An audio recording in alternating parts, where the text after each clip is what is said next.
سنة الله زوف الشهيد وحي الشهيد بأحلى نشيد إلى المجد قد سار في همة فنال الأبي جنان المجيد لدى الله حي ولا لم يمت بجانب حور الجنان سعيد فلا تحسبن الشهيد بميت فما الحر. الحمد لله رب العالمين والعاقبة للمتقين والصلاة والسلام على أشرف الأنبياء والمرسلين أما بعد السلام عليكم ورحمة الله وبركاته. امید است که دوستان و برادران مجاهد در هر جایی که هستید جور و صحتمند باشید.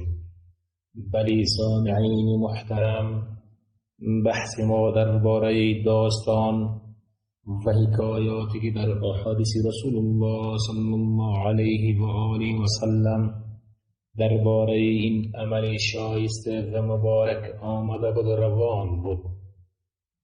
حال میاییم درباره دیگر داستان و حکایاتی را که محدثین کرام در کتب خویش بیان نموده‌اند بحث خود را ادامه می‌دهیم. بلی سروران گرامی در سنت نبوی صلی الله علیه و آله و سلم از کسی که خود را بر راه الله جل جلاله به کشتن می‌دهد توصیف و تمجید شده است.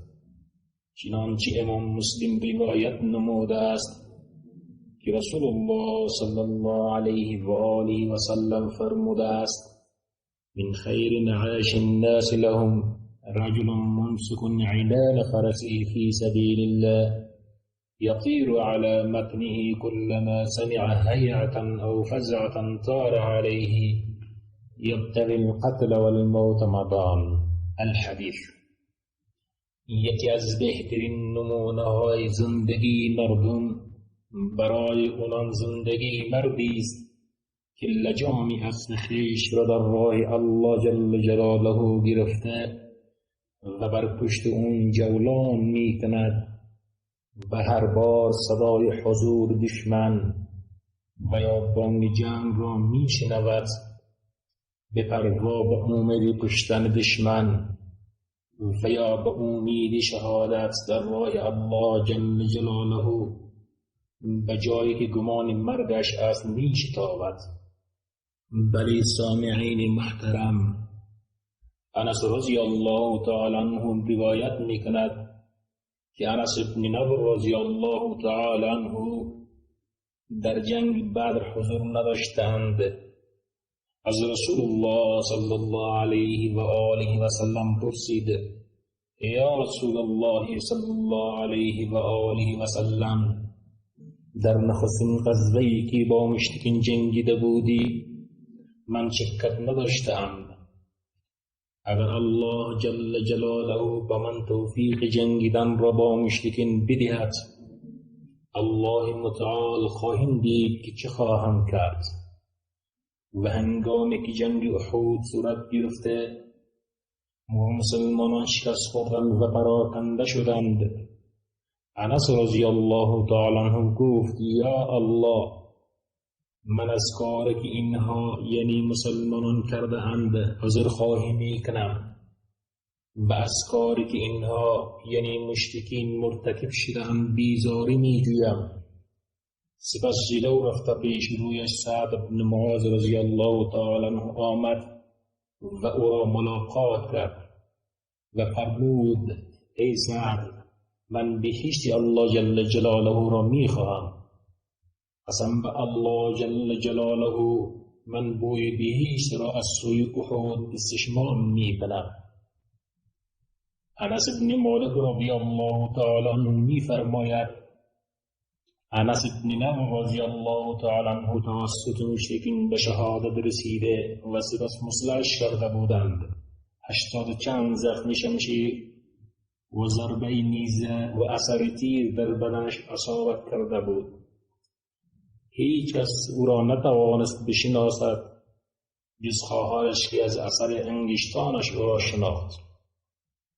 بلی سروران گرامی عبدالله بن عباس رضی الله تعالی عنهما روایت می‌کند که رسول الله صلی الله علیه و آله و سلم فرموده است در شبی که در آسمان ها بروده شدم بوی خوشی بر مشامم وزید. از جبرئیل امین علیه السلام پرسیدم این بوی خوش از چیست؟ فرمود این بوی خوش از آرایشگر دختر فرعون و فرزندان اوست. پرسیدم دلیلش چیست که صاحب این بوی خوش شده‌اند؟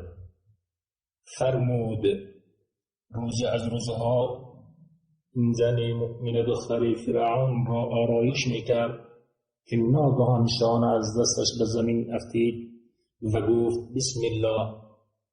دختر فرعون برایش فرمود منظورت پدر من است یا کسی دیگری؟ و این زن مؤمن فرمود نه خیر، بلکه رب من و رب پدرت الله جل جلاله می باشد. دختر فرعون برایش گفت پدرم با از این امر با خبر بسازم. این زن مؤمنه گفت بلی، می توانی پدر را آگاه بسازی.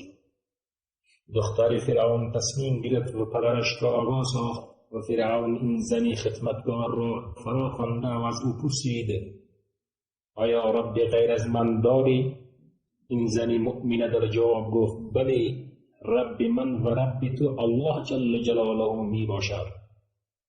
فرعون دستور داد تا آتشی را بر کوره میسی که داشت برافروزند و آتش برافروخته شد.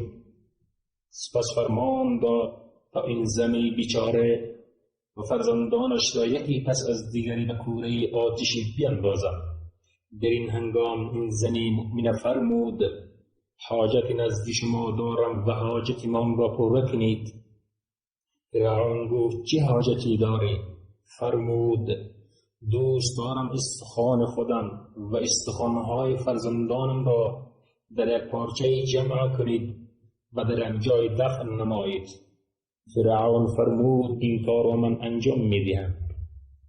سپس فرمان داد تا فرزندانش را به کوره آتشی بیاندازند. سپس فرزندانش را یکی پس از دیگری در داخل آتش انداختند تا اینکه نوبت به طفل شیرخواره‌اش رسیده بود. در این وقت عاطفه مادری به حرکت آمد و آن زن بیچاره خود را عقب کشید. در این هنگام الله جل جلاله نوزاد شیرخوار او را به سخن برآورد و گفت ای مادر داخل شو، زیرا عذاب آخرت سخت‌تر از عذاب دنیاست. از اون زن مؤمنه همراه فرزند شیرخوارش داخل آتش شد. جبرئیل امین فرمود این بوی خوش از خاک همون زمینی است که در اون زن مؤمنه و فرزندانش دفن شده‌اند. بلی سروران گرامی اون زن مؤمنه به خاطر حفاظت دینش حاضر می شود که اول فرزندانش و سپس خودش در داخل آتش انداخته شود. از الله متعال می خواهیم که من شما را هم در راه خودش قبول بفرماید. السلام علیکم و رحمت الله و برکاته. خیر اهل الى جنتی